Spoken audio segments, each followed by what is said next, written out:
And we're back. YouTube has not kicked us off. Agents of the Silver Screen, presented by Streetwise Theology. Coming back to you. We're back. With me, have Duvv again, and Mr. Joseph Bainey. What's up? Back. And I am back. Yeah, wait. I mean, if you're doing Arnold Schwarzenegger, that wasn't. That was Michael Scott. Oh, okay, gotcha. I was gonna go. I'll be back. Yeah, see, Joe, get to the chopper. I've always said about you, Joe. I've always said this about you. Now, your Arnold Schwarzenegger needs work. Okay. But your Jorgen von Strangle is perfect. Yeah, that's true. Yeah. Yeah, but that's the whole point of imitations is to be caricatures, yes. right? To make fun of whoever. But you know what? Imitating. Your Arnold was actually pretty funny.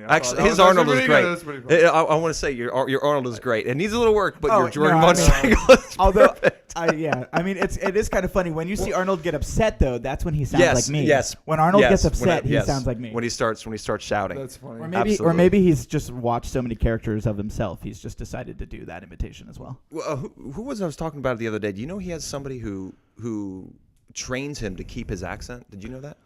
No, that makes sense though. Yeah, who trains him to keep the accent that he has. Like, he's trying not to lose it. You think he'd been in America for what, 40 years maybe? 30 years? I don't know how long, but he still has the accent. You figured he'd get it by now, but he still talks the same way. That's so hard for actors, though. Like, I mean, I feel like I've seen Benedict Cumberbatch do that, where he's like had to do an American accent, and like. But I was even watching I was watching Iron Fist on Netflix. Oh boy! And we don't have to get into that. But no, we will. But that actor is British. That actor's British, but there was like a point where I was watching it, and he says something, and I was like, oh, there's the accent. Yes, there it is. I love doing that. I love trying to figure out their accent. We're gonna go on to our first segment called last time we just kind of relegated it to or limited it to just one approach to movies that we like to do called Suicide Watch, but we've broadened that category now to 3 categories, and the name of our first segment is called Three Little Picks, kind of like Three Little Pigs. You see what we did there? And so what we're going to do was we added 2 more categories to choose from.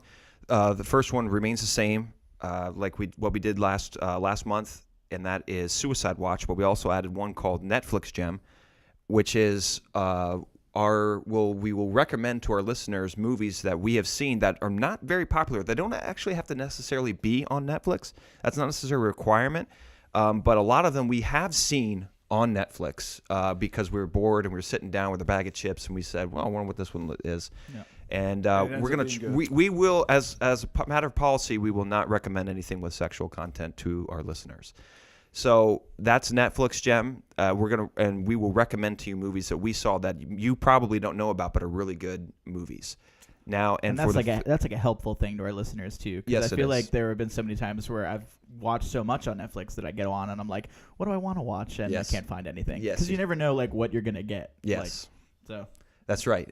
And we filter as a service to our listeners. We filter the crap movies and give you the good ones. And sometimes they get it wrong with how many stars they put on. Sometimes that's they very get it true. Right. So it's good. That's true. It's good to have people watch it and screen these a little bit. It's a tough job, but somebody's got to do it. That's right. Yeah, we're the knuckleheads are going to do it for you. That's right. We're just doing it naturally. It's not even that much.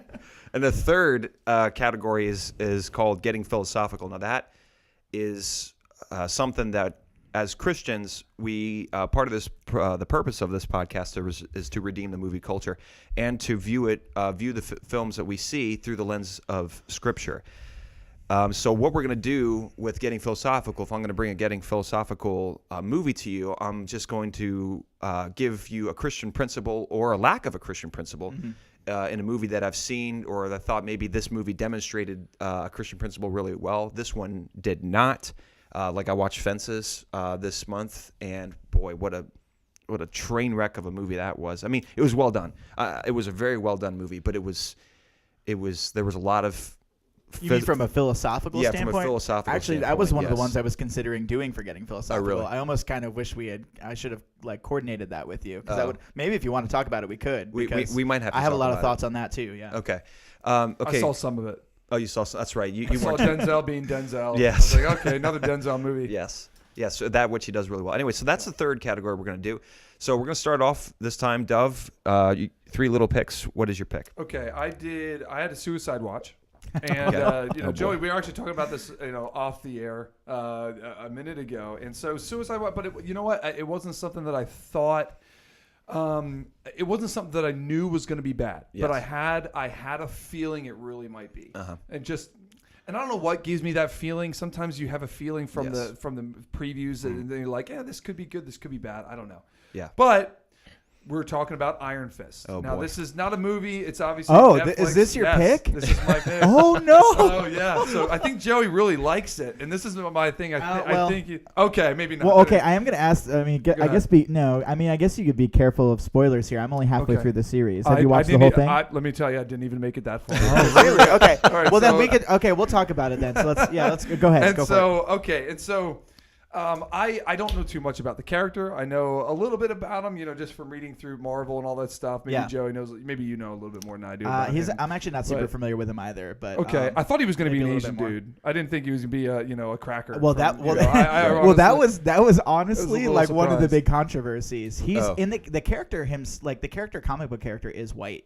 Oh, okay. But a lot of people felt that they needed to change that for the show and I that they think- needed to make it like I that it was thought it culture should have been that it for was like some cultural reason, but- appropriation Right. without by Yeah. like yeah. And I guess it kind of is, but he is white in the comics, and so Okay. All right, they're staying true to the comics. Yeah, they did do that. That's probably the only point I'll give. whether them, that but- was a good idea or not, I Yeah, don't know. and you know what? Like I got through. I think it was about. It was 3 or 4 episodes. I don't even remember. Oh, that might have been But- your issue, but okay, go ahead. That's no, it wasn't. No, But from anyway, what so- he's been saying, that does okay, not okay. sound like the Okay, issue. So and I guess the biggest thing is just it really is more of the same, except a little bit more on a grander scale. And when I first started watching, I was like, okay, I wanted to see how the action was and like how the story played out and everything. And like I said, I didn't know if it was going to be bad or not. I didn't get that. I was so frustrated with the writing and Yes. the screenplay. Yes. And I don't really don't. There's been a theme here of me with watching certain movies where I don't really blame the actors for. It's impossible to blame them. They Yes. play their parts as well as they can. The acting was okay, and I gave it a lot of reservations because it is a TV show type thing. Yes. It's not really a movie. Well, I've argued that was like Suicide Squad's big fail too. Was that like I actually felt like the acting wasn't awful. I didn't think Jared Leto did a good job, but I thought the acting was okay. But the writing was awful. Oh, yeah. like they Right. gave Well, Harley Quinn like just absolutely awful lines to Oh, yes. say. Right, So and- obviously right, it was and going it's to be like bad. and I honestly was watching this. I'm going, who is writing the screenplay? Yes. What Right. are they thinking with Right. this stuff? Yeah. And so there were a lot of problems I had with it. Yeah. But let me. Oh my goodness. Okay, but anyway, the first time I do notice little things that end up being big things. Yes. And obviously the first problem was the annoying writing, and part of it is because you're seeing a lot of movies now and TV shows where people don't really act like normal people. Yes. Okay. And the Yes. first problem was when he comes back. He's been gone for what, 15 years, I Yeah. think it was, Mhm. something Yep, like that. He's 15 been years. gone. He was supposedly have died in a plane crash. Yeah. And he comes back and he comes into this. He was an heir apparent to his father's company, Yeah. and they which owned this big building, and so he's the heir apparent. He's like Yeah. Bruce Wayne, right? Coming back. He comes back in, just kind of comes in. He has no shoes on, right? He just looks like a complete buffoon. He comes in. He looks like a homeless person. Right, he That's what looks they like a treat him. homeless guy, and okay, they're starting to. Okay, cool. I got no problem with that, right? So then he has this thing with the guards, where he beats up the guards. Okay, after they try to force him out, Yeah. he's like, "Well, this is my building," Yeah. Right. but they don't know that. Right. So anyway, so he beats up the guards, right? So he goes upstairs, and I haven't. I'll get back to that in a second. Goes upstairs, and he talks to the guy who was his buddy growing up, who is now running the company. Yeah. Right. And this is where it really starts to get really annoying, and the writing gets so bad. And so he gets in there and he's talking to this guy, and the only evidence he gives him for this, hey guys, it's me, your childhood friend, when I was 10. Mm-hmm. Yeah. 11. 10 is when he 10 is when he right. crashes. Yeah. 10 years old. He comes in, he goes, hey guys, I'm Danny. Right. See? That's it. And the guy's going, who the F are you, basically? Right, Get right, out of my right. office. But it's me. Right. And I'm going, tell him a reason why it's you. Yeah. Please act like a Yes. normal person, Yeah, right. and so he doesn't. Right. And this is where I had a problem. I'm sitting here, and in the movie, I can recognize this stuff. Right. The writing in the movie is trying to make me hate the guy that's questioning him. Right. Yeah.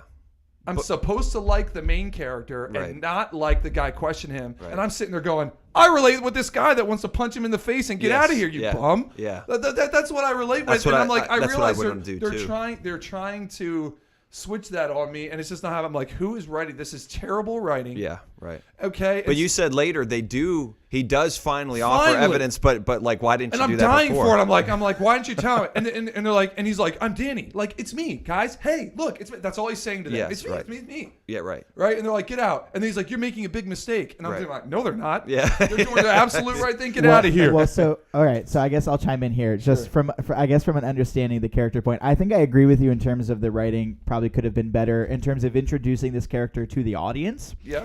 But the thing about the character is that he crashes and then in the Himalayas, and then he meets these monks who take him in, and he exists on Kunlun, which is not supposed to be Kunlun. I think it is. It's not supposed to be like on this plane of Earth, and so he can only enter Earth or Kunlun every 15 years. So the idea is that he trains like from a martial arts standpoint for 15 years, which is why he's like so great at that. But he doesn't get any emotional development. So he comes back to Earth almost like a 25-year-old, 10-year-old, if that makes sense. He has like the emotional. He's like emotionally, he's almost like a 10-year-old still, but from like a physical fighting level, he's like really advanced. Yeah, but did they explain that in the? Well, that's in the what TV that's what I was show? saying. That's what I was saying is that they Did they kind of explain that? they gradually they don't ever come out and say it, and they sort of gradually explain it as it goes. But I don't know that the pacing is done well. Like it feels like something that they should have done early on, and it feels like they kind of just gradually are building to that. And No, to go your ahead. point, that's great. And to your point, I'm a guy who doesn't know the story. Yeah, Yes, you need to do a better job of educating the uneducated. yeah. Yes. Awful. Because- I like that. I actually that explains a lot. But it still doesn't excuse Please it because tell me- later Dude, he I- does give the That's evidence. what I was trying to say too. He does It was- give the I don't evidence think later. that I don't Too think that late. right. And Yeah. Too late, you lost me. Yeah. It's like reading the first chapter of a book. It might get better. Nope, I'm over. It's Yeah, done. right, Yeah. right. You know, and It's so too stupid. I was like, this can't be. And then he finally asks him later. The guy finally tells him, prove it. I'm like, thank you, we're getting somewhere. Right, That was right. 3 episodes later in the car. Right. So anyway, another annoying thing that drove me so nuts, Joe, and you might agree with this or not. Remember the scene where he was in the plane Yeah. and his mom gets sucked out. Yeah. They showed that, like, I would, and it traumatizes him. Yeah. You know, it messes with his head. And they established that. And I understand showing that scene 2 to 3 times. Mm-hmm. They must have shown it 10 to 12 times. Well, over okay. and over. And I'm sitting there going, why are you showing me the scene again? It seems so terrible that I was thinking, are they really, honestly in my head, I went, are they trying to fill time? Yeah, right. No, that's a fair point. I kind of was thinking that too, that it is like, I thought that where they were going to go was with doing like a storytelling by flashback type of thing, where he sees only fragments in his head and then he finally puts the pieces together. But then they like show us the whole airplane crash in like by the end of the first episode, Again. and then they just do it again, And again. in the second And again. episode. And again. And I you guess- see his dad go, I love you, Danny. How many times? Yeah, Like it's yeah. okay. Yeah. Got it, guys. Thank you. And and See, this is why I gave up on what's it called, Daredevil. That's why I gave love up on. Daredevil. I gave up on. I'll be Daredevil. completely honest. I honestly love the Marvel TV shows. In Oh, many I ways, gave up on I think Daredevil. the Marvel TV show on the Netflix TV shows, I should say. I didn't really like Agents of S.H.I.E.L.D. I didn't follow it after the first season. But wow, it must have been really bad then. no, I kind of it was like cable TV bad, I guess. It was kind of like one of those things where Like it just a soap. well, you want to talk about campy? It felt campy Oh, and yeah, like that's a good word. underacted and underwritten. I didn't even think. But yeah. the Marvel, like I don't know. I guess I like when comic books go dark places. But and that's the thing, Dove. He liked what was it, Arrow? You stopped watching Arrow too, right? Actually, I I stopped watching Oh, Arrow you as did? well. Did you? I Okay. thought that the first 2 seasons were okay for Okay. Arrow. I understood that it was like on CW, so like they didn't always have that's true. they didn't That's always true. have the I production. didn't They didn't consider always that. have the production I know, value. but- That's true. But the writing was Smallville was better I'll than tell you Arrow. that. yeah, right. Yeah. So in terms of Arrow, it wasn't everything I wanted, but it was a superhero television show. Yeah. So I kind of like got into it based on that. And the first 2 seasons actually had decent writing, and then the 3rd season just goes off the rails. Okay. And I heard that they brought it back. They brought it back and made it better for season 5, but seasons 3 and 4 were so painful that I It's stopped watching. too late.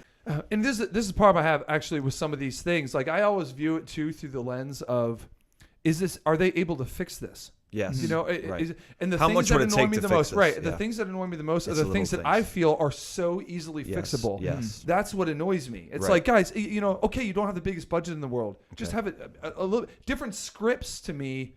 Don't seem, I don't know, Right. maybe just changing a couple things. Right. You Yeah. know? You know, 'Cause I feel you know like how they can you know still have the you know how Mary stories. Jane, you know how Mary Jane, our sister Mary Jane, talks about that. She asked a question: where were the nerds on the set? Yeah. Where were the nerds? Where are the Yeah. nerds? Where are the nerds? Yeah. There should be nerds on the set sitting every around- single time, sitting around in chairs, 3 of them, and every time they see an Yeah. inconsistency, be like, "No, sir, actually, Arrow or whoever insert character here doesn't do that because X, Y, and Z." So I mean, they should have like this little company of nerds on every single Marvel set, making sure that the stuff is consistent with the comic books. Well, I think the issue with much of superhero filmmaking, maybe in the early 2000s, was that they didn't have enough of a budget, and now it's their money-making machines, Yeah. and so ultimately there aren't nerds on the set because it's the big companies that are making the decisions. Yeah, it might I mean CW. I mean you can tell that Arrow is on CW because Arrow turns into like just like a dramatic. It's like watching becomes drama. Yeah, it's like Becomes watching. drama. Yeah, it just becomes like pure drama, Yeah. and it's just about like the love relationships and not Yes. about being a And superhero or they anything all- like that. They And- seem to all tend that way. for Well, some well, reason. the ones on CW do because that's what CW does with every show that they do, Right. and so you could obviously tell that like CW was like a guiding hand behind Right. where they went story wise. So I don't Yes. even know how much how much I guess ability the writers had to make the story into something that was actually like accurate to the comic books. Right. Now for Marvel's TV shows on Netflix, I think there is a lot of input from Marvel. I'm not sure. I agree with you. I think the pacing in this one is weird. I've only gotten through episode 5, so Right. we'll see where it goes I didn't from even there. make it. Yeah, I It's- think I made it's it through getting better. 2 It's and a half. getting- I made it. You know, he was in the insane asylum. That's all you made it to? Yep, that's it. And he couldn't get Oh. out, and he couldn't use his fighting skills all of a sudden. Mm. Oh, because it's guys in white suits. Now I can't fight them for some reason. Okay, whatever. But anyway, so and let's talk about the girl who's super annoying again. And it's not, and I don't blame the actress. Which one? It's the same. The girl. Well, there were 2. So is it oh, there's Colleen? 2. I didn't even get that far. Well, So okay. the one girl that. Well, no, you did get that far. They're both in the first episode. Oh, I'm sorry. Yeah, The his sister. No, not her. Okay. The You thought other Colleen girl. Wing was weird? The not that she's weird. She's actually very normal considering Hollywood. Yeah. Which is what I hate. So Yeah. anyway, Yes. And it's just like, oh my goodness, here we go with another one of these chicks. Yes. She's got something to prove, huge chip on her shoulder, big attitude problem, right. and I hate her. Right, And I right. just can't stand it, and I don't blame the actress. Like I said, it's just another one. Yes. It's like, you guys, can you please? Yes. Like, and the guy comes in and asks her, because he was in there talking to her. Iron Fist was. I don't even remember. Is it Danny? Whatever. Right. And he's in there talking. They have a conversation. And he leaves. And so the guy that's the head CEO comes in and asks her a simple question: did he hurt you? Right? Yeah. What would a normal person, a normal girl, No, answer? I'm fine. No, I'm good. I'm fine. Yeah. No. What does she have to say? Because we got something to prove here. Right. That would be a mistake. Gotcha. Oh, yeah, Thank yeah, you. I okay. hate you. Okay, Okay, that's right. fair. Oh, Yeah, you know that's what? fair. You know what? And so she has her training regimens with her students. Yeah, out in the city. she's a karate teacher. Right. Totally. And here's the thing, and this is why it annoys me, because I feel like she can still be that way. Mhm. You can still have you can still have her do the fight scenes. You can still have her. Yes. You can do all that. Just maintain your Just have femininity. Just have Yeah. her still be a sweetheart in some Yes. aspect, but you can't. She Yes. can't be a sweetheart. She ever. got to be more of a man than the men are. She can't be a sweetheart. She has to be aggressive all the time. And so, they have this thing where she beats up her students, right? And then she beats them all up, and then she gets up and your problem is this and your problem is that, and you stink at this, and I don't even want to begin with you, and all this stuff. And I'm like, is this how any human being teaches anything? Right. Yeah. I mean, it's like, this is so not normal, and it's just there, and it's annoying. And she walks away, and then she kind of turns back to her, and they're all going, yes, sensei, yes, sensei. Are they all men? No. There's Oh, no, no, one girl no, in there. that's And true, I'm yeah. like, oh, at least they put her in there. Yeah. But anyway, so she's like, yes, sensei, yes, sensei. And then she turns around and goes, so get better. Oh. And walks boy. away. I'm going, Wow. yes. Yeah. But here's the thing. I think you can still have scenes like that. Right. You can still do it. Yeah. But just have a normal person Yeah. do it. That's Yes. it. That's all. And I feel Yeah. like you can do that. Yeah. Without any type of budgeting. But no, she has to be the same type of female we've had. Just angry and just, I was like, oh, so unattractive. Final thoughts on Iron Fist. When I knew it was going downhill, That's what I think. I think it's all fixable and pretty easily fixable, in my opinion. Right. If But you anyway. on your couch with your bag of potato chips can figure out that that's fixable, then I don't know why. Well, I see why they have can't me even find it. doubting myself sometimes because I watch this stuff on my. Am I being too picky? And I know I'm not. Right. Am I noticing little tibby Well, thing? maybe, You know, maybe you're being, and that's what maybe we you're do. being too picky. Maybe. Yeah, right. Yeah, right. B. You're more picky than I am. That's probably but true. Anyway, okay, But done this with is that. this is not exactly Moving this on. is not exactly like Lord of the Rings. Oh, I saw a car pass in the background. Oh my word, the movie's terrible. Yeah. No. This is basic continuum stuff that Yeah. you wonder. Okay, would I have done that? Would anyone have Okay, done I that? see what you're saying. Kind of stuff like Yeah, that. like you know? Heroes. Yeah. It kind of started with Heroes. Oh, Remember that? boy. Oh, just different please, started. don't- Anyway, okay. ugh. Let's move on. I'm done with Iron anathema Fist. on that TV show. Done. Cool. Are we Okay, good? so All we're right. gonna move on to you, We're gonna move on Joey. to me. Okay, no. Let's do the heavy. Let's do Manchester by the Sea. Okay. So all right. What so category is this one? this is gonna go into getting philosophical. Okay. All right. So Athena and I watched Manchester by the Sea. Yes. Athena hated it. Okay. I've seen that from a lot of people. By the way, listen, me and Luke have not seen this. Yeah. Well, Yes, that's what I was right. asking. Is it okay Okay. if I spoil it Absolutely. for you? Yeah, that's it is. okay. Okay. Absolutely. All right. I've had several people. I do want to spoil see it it. for me. Okay. I actually. Casey okay. Affleck is a great actor. I know. one of Yeah, my Yeah. I'm a favorite. fan. Yeah, so I am too, and I think he does a really good job in it. This actually I think comes down to more so the writing that I Okay. kind of want to get into. Okay. But yeah, I should say at this point for anyone listening, if you do want to see Manchester by the Sea without it being spoiled, you should maybe fast forward. At this point, That's an old school I'm just gonna. term. I just want to. Hey, I just want to make a spoiler skip- announcement. I don't want. skip I don't ahead. want to. I don't want to Yes. frustrate or upset anybody. So anyway, all right. So Manchester by the Sea. So interesting movie. It's not Ben Affleck. It's Casey Affleck. Casey Affleck. He plays this character who, sort of from the get-go, seems rather kind of haunted. And it develops throughout the movie that he is haunted because he's had this like terrible tragedy. So the movie works off of flashbacks, and so there are things happening in the moment, and then there's things that are flashing back. And so pretty early on, we find out that there was a point where Casey Affleck was married and had kids, and now he's working as like a janitor in an apartment building, and the kids and the wife are nowhere to be found. And so I'm kind of wondering if like there's a divorce, maybe she gets the kids, that kind of a thing, if that's where it's going. And then about halfway through the movie, you find out that there's a night where he is up late with a bunch of his buddies. They're drinking. They're also doing drugs. They stay up till 2 a.m. until his wife finally comes down and tells him that they need to leave, that the kids are trying to sleep. And then, they leave, and he decides to walk to a local store to buy more beer. And he comes back, and his house is on fire. Okay. And his wife survives, but his children die. Okay. Is the way they do it. And while this is happening, while this is all a flashback, in the present, his brother has died, and he's now like having to manage his estate and take care of his son, who he's left, and his son doesn't have any connections to his mother either, and so Yes. his son's kind of left on his own.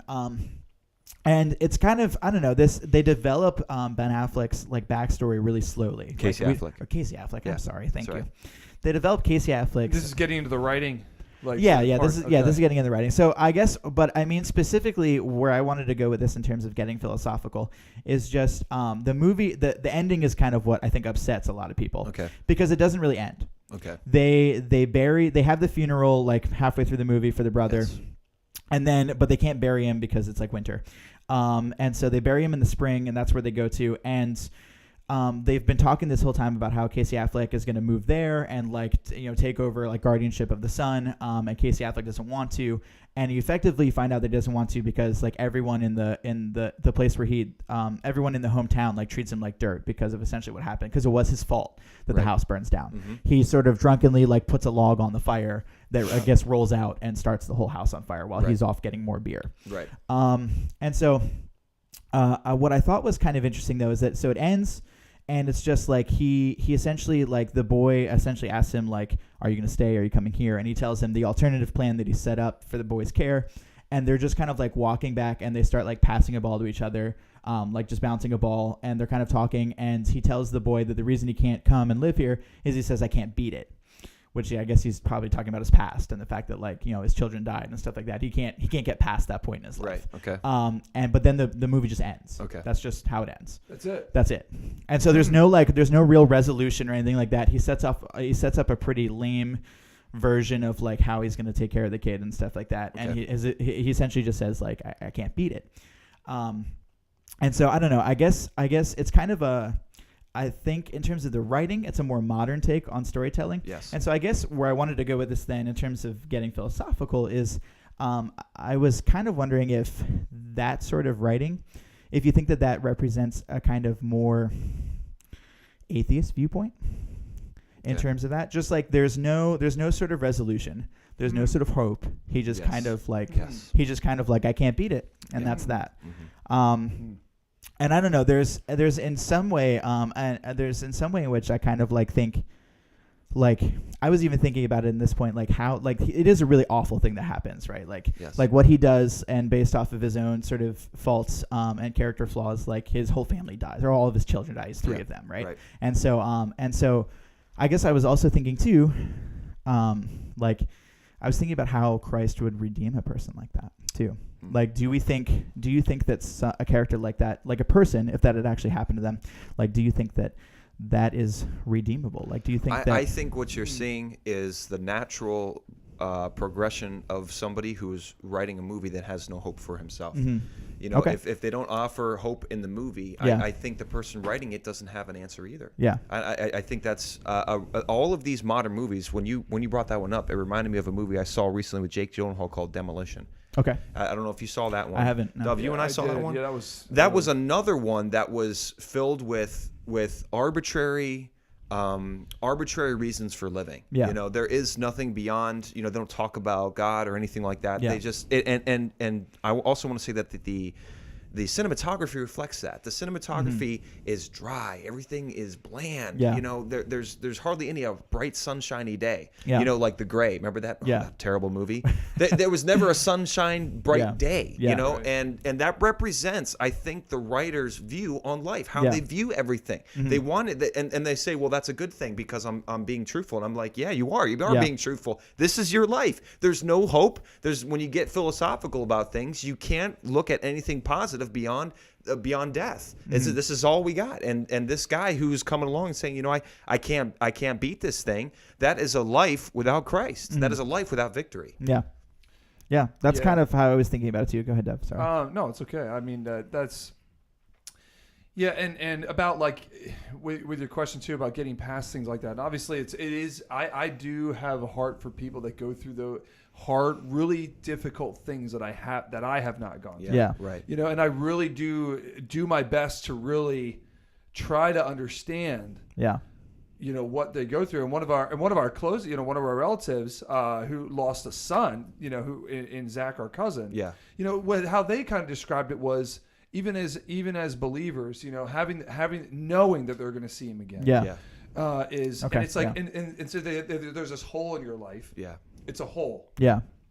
And they described it as a jagged hole. Yeah. So and they said it never gets filled. Right. But the Lord smooths out the edges is how they described it. Okay. And I always think about that reference whenever I think about people and as a man, like if I were in that position and that happened to my family, there's no question that would absolutely be there and I guess haunt me or at least maybe even the devil would try to use that to continue to tear me down as a person and tell me I'm not worth anything now. Right. You know, and I think a lot of mothers who abort their kids go through some of that trauma, you know, and they realize that they've done something very evil. But again, I don't think it's a hole that necessarily gets filled. Yeah. But the Lord smooths it and you can grow and thrive. Yes. But you're right. In a society, though, that is built on atheism, it's almost like death is a welcome. Yeah. Well, even the Christian, you know, it's a passing through point. But for them, it's like, you know what, I'd rather not exist than have to deal with this. Yeah. And that kind of despair flows into the movies, I think. Yeah. And another question you have to ask yourself, and I do want to say that I believe that there are many atheists out there who go through traumatic experiences like that, and they do find a reason to live. They do live. Then they live a what an American would call a successful life. Yeah. Right. They do find a reason to live, but it's only a temporary. I would argue it's only a temporary reason. But if you were to offer a solution from a humanist standpoint, it doesn't matter. You know, since we're just stardust bouncing off of stardust, we came from ooze, we're going back to ooze. what difference does it make whether I find a solution or not? I'm still going to live. I'm still here. It doesn't really make a difference. There is nothing after life. Who cares if I find? I mean, I think that they do on some level, but once you start really looking at it, why we're here and all this kind of stuff, and I do find a solution for it. Well, it's just the same. I view life through interpreting my senses. It doesn't really matter at the end of the day whether I find a solution or not. I'm just primordial ooze. Yeah. It's almost an irrelevant question. And it may be too. I mean, I don't know if it always reflects the writer. Yeah. That may be a real story from somebody. Yeah. I don't know. True. Maybe they they do put it out there and leave it open like that. Maybe it doesn't have anything to do with how they wrote it. It's just this is actually a situation that is common. Yeah. And this is what happens. Yeah. And in that case, it's really sad. It really Yeah. is. Yeah. Well, that's something that I think, I don't know, I tend to view when I watch television or movies or anything, or read, I tend to try and get in the mindset of the characters and stuff like Right, that. yeah. And in sort of a psychological way. And I guess that was part of what intrigued me about the question was I was just kind of thinking if I had mistakenly done something that got all 3 of my children killed in a fire, Right. to be burned alive, Sure. Yes. honestly is awful. Yeah. And so, but because it's not even just that it's it's an accident and it happens. He is the direct cause of it. Yeah. Right. Yes. So, and based off of something as ridiculous as having buddies over and then doing drugs and drinking and Yeah, then, right. and then going to a beer mart to buy more Yeah. alcohol just so you don't get sober, essentially. Yeah. All that added up, I just was kind of thinking how could you, I don't know, ever, as a person, it would be really difficult to find forgiveness. Yeah, absolutely. Right? Even hearing the gospel, I think Yeah. the hardest thing would be for forgiving yourself. Yeah, exactly. Yeah.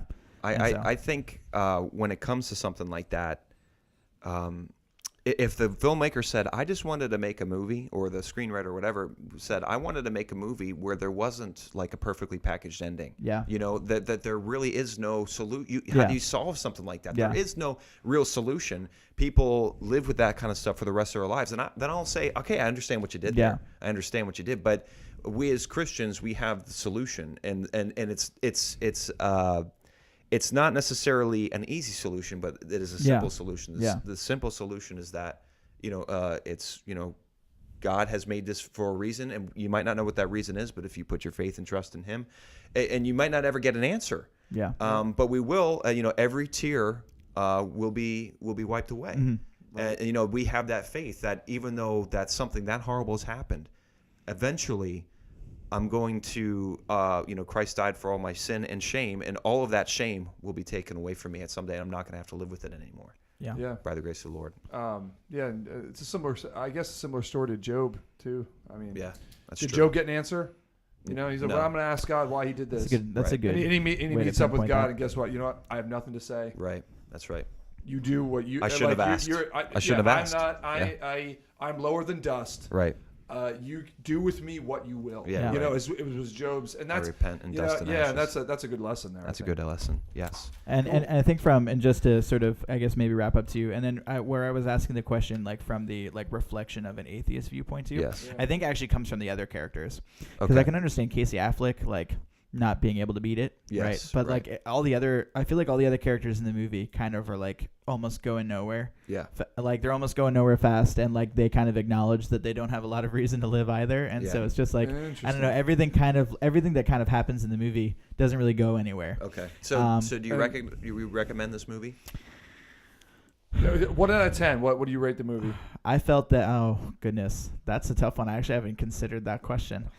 I think that Casey, he won the Oscar, and I think he deserved it. Okay. I think to sort of see that part of that character, the Casey Affleck character, go through that, honestly is worth watching the movie for. Okay. But there's a lot of other parts of the movie that I just kind of, I don't know. I think they're supposed to contribute to the overall theme, which kind of is, I think, very sort of maybe nihilistic in a sense. All right. So in that way, I guess I wouldn't recommend it, but it's kind of interesting to watch. I don't know. Okay. So I would probably rate it. I probably would have given it a 7 out of 10. Okay. Yeah. Well, that's not bad. I was no, it's but you know not. what, though? I think that It's probably a good movie to watch if you want to have if you want to get philosophical about life, if you want to it challenge is. yourself Yeah. about It tough is. questions. It is. It Questions. does challenge you with tough questions, and it's also it's interesting too, just because this isn't.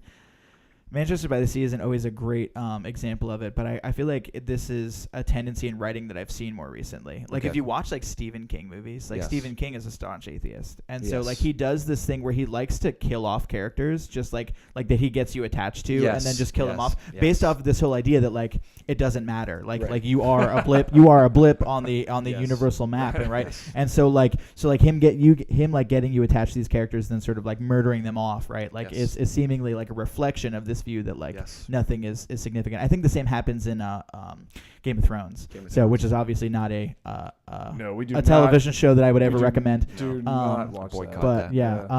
But that, I mean, that's a big thing too. Like he's just like murdering off characters, and it's kind of, I think, for the same point.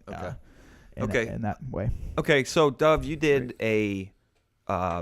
a suicide watch, and you did get philosophical. You doing a Netflix channel? I'm going to do a Netflix channel. Right. Now I think, Duvv, have you seen this one before? And I recommend this movie to like almost everybody I meet.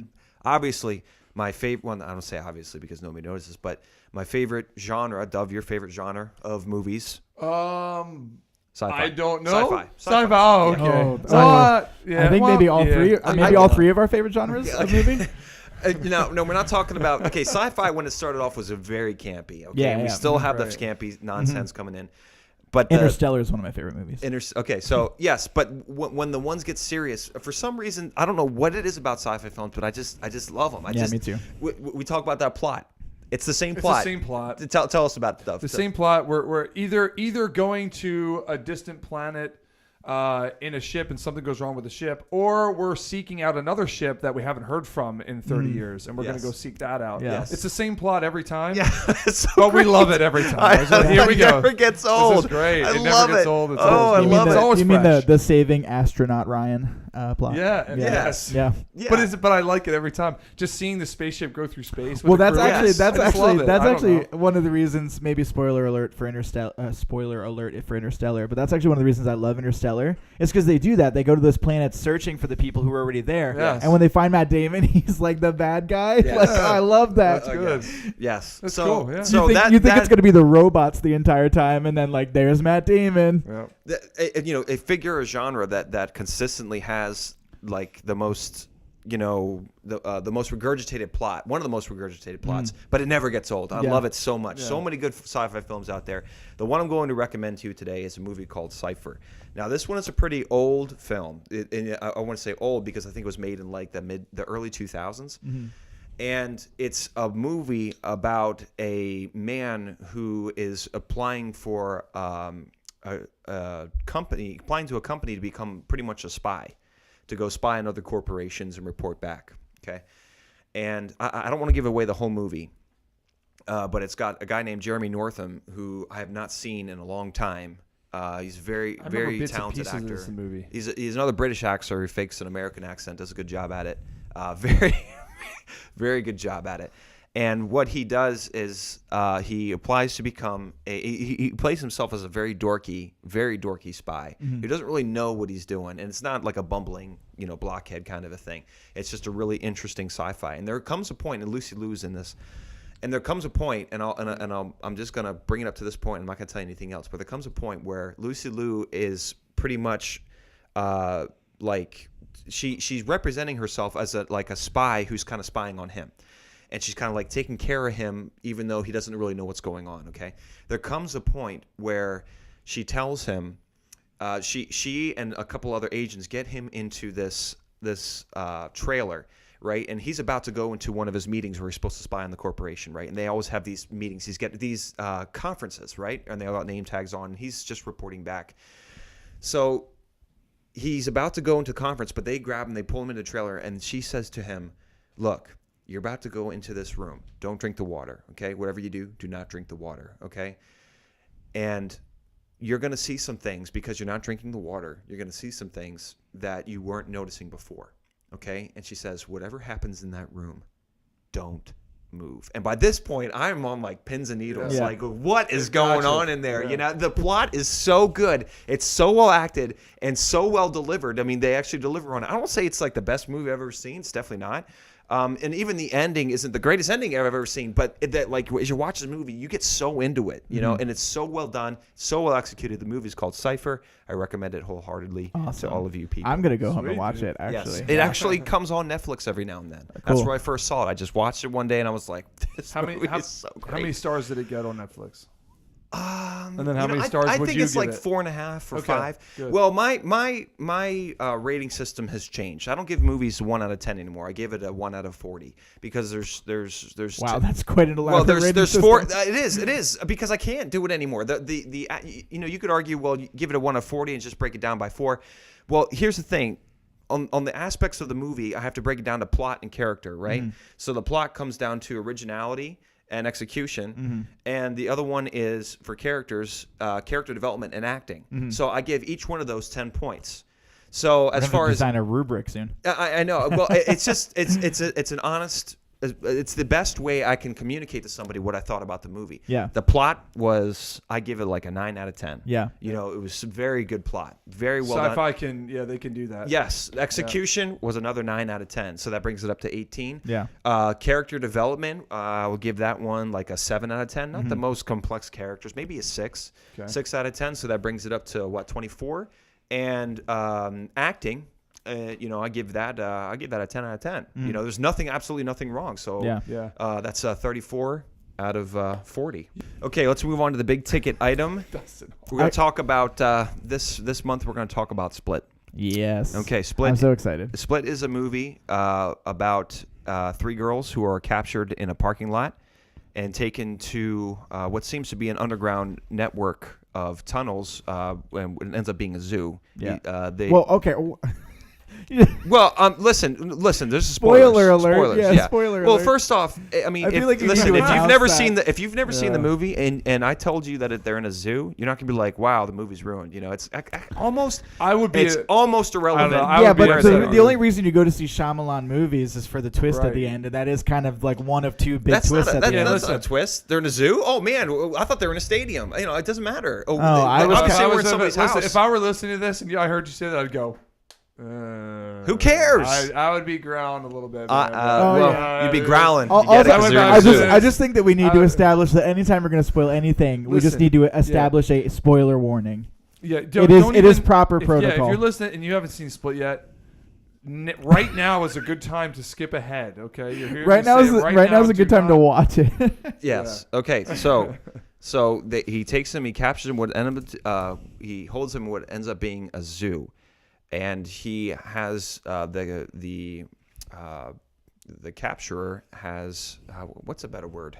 Not the capturer. Bipolar. No, he's not bipolar. He's got split personality Split, disorder. whatever. Yeah, That's why they call it split. that's not the abductor. bipolar. Thank you. Oh, okay, the yeah. abductor. That's what I'm looking for. The The perp. abductor, the perpetrator, ends up having split personality syndrome, and he manifests himself. He has got 24. I think it's 24 total. 24 total, but you only see about 7 throughout the film. I was a little disappointed in that. I wanted to see a little yeah, but bit more. here's I the don't deal. know. Here, well, Hang on a sec. Let me finish out the plot. Okay, yeah, you finish Okay, out the summary. So he spends the movie is spent with him spending his time between interacting with the girls and talking to his psychiatrist.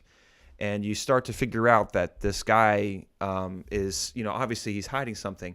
He's talking about this is it the 24th personality? Yeah, right. The 24th exactly. personality. They only think there's 23. I think. Yes, and What he's it talking is. about this 24th personality. He keeps talking about the beast. And at the end, we see this manifestation of the beast, and it gets into the psychological aspect of what humans beings can do if they believe it about themselves, which is a great. I mean, this is Shyamalan back to his old self. Yeah. Originality, Yeah. thinking man Well, movie. I actually will say that I think this movie is a little bit of a hybrid of his old self and his new self, and I actually think that's what hurts the movie. Okay. Like, I do like the movie, but I think that's what hurt. That's what actually Okay, what so hurts your it. thoughts. Okay, so my thoughts are James McAvoy has risen in the ranks. Yes, out of left field. yeah. too. Yeah, For out of me, left I was field. like, where is James, this come from? I know. I mean, he's not. I don't necessarily think he was a bad actor, but like, I mean, when you compare him. Maybe what did he do that was impressive up to this point? Right, but that's true. Like he was a poor victim of X-Men terrible movies. Well, I was gonna say like he can't really compare when you have Patrick Stewart as like your Professor Xavier, right? Right. So yeah. So I mean, I feel like he's done an okay job with the movies he's been in. He's not. Yeah, he's never been bad at anything. Yeah, but he not hasn't really done anything. And there also might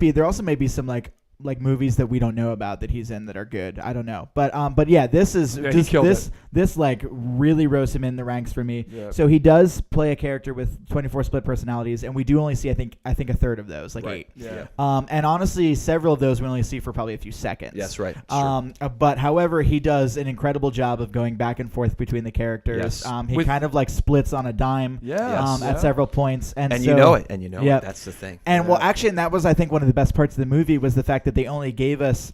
So I was disappointed they only gave us 8. Okay. And then, I guess spoiler alert again, we find out later that he's going to be back, right? Because Shyamalan's taking us to the trilogy, right? So, and we'll talk about that in a second. But so I think that's why we only saw 8. I think Shyamalan is holding on to more personalities for a future movie. Okay. Yes. So I'm less disappointed by that now that I know that he just didn't want to reveal all the cards. Right. So I think that the movie was really good. And the reason I called it a hybrid is because there are definitely parts of it that are very reminiscent of old Shyamalan, of like the stuff that we saw from some of his better earlier movies. So Sixth Sense. Yes. I like Signs. I know some people do. I liked it too. I also like The Village a lot. And then let me just say something real quick about the Signs and Village that irks me about the people who don't like Signs and Village. Okay. Yeah. Most people when they say, "Oh, I hated Signs," and I say, "Why?" "Oh, because there were aliens." Yeah. Okay. And then I'll say the same person, "Well, why didn't you like The Village?" "Oh, because it was all fake at the end." Yeah. I was like, "Okay, well, which one do you want?" One of them was the end was real, and you don't like it because it was real, and at the end the other one was fake, and you don't like it because it was fake. Yeah. It's like he gave, and the haters are they're inconsistent. All right, go ahead. I agree with that. And so I like both those movies. I also like, of course, Unbreakable, which is what this one is tied to. I know. I'm going to say something. I had not freaked out in a theater like that since I saw the Lord of the Rings trailer back in like 2000 or 1999. Wow. I knew it. That's why I called you immediately after I saw it. I was like, oh boy. I couldn't believe my eyes. I have a funny story about that. Well, actually, I have a funny story too. So Athena and I had heard that there was a big twist at the end, and I was like, of course, it's a Shyamalan movie. Yeah, right, of course, there's a big twist. Yeah. So I keeps us coming back, even though he made horrible movies. We're still coming back just as excited. I know. Well, and so we're on. So Athena and I are on the way to like I think it was Valentine's Day that we saw it. We're on the way to go see this movie. You didn't see 50 Shades Darker? No, we didn't. We actually were choosing between. Do not mention that movie. We actually were choosing between Lego Batman and Split. That tells you how much of the Legos has been killing it. Yeah, Oh, Lego Batman! Lego Batman it looks amazing. I still haven't Lego seen Batman or a Shyamalan movie. I don't know. But Lego Batman looks great. But Athena wanted something with a little bit more, I think, substance. And so we went to see Split. And on the way, I was like, I heard that there was a big twist at the end. So I was like, let's take bets on what we think the twist is. Yeah. And I actually said that the Split character, James McAvoy's character, was going to be the kid from Sixth Sense. That was my guess. That was my guess. That's great. That's a great. Oh my word! That was my guess. What a great prediction. And there are little hints that they're in Philadelphia. And then when we saw the zoo at the end, I was like, it is the kid. I was like, she's going.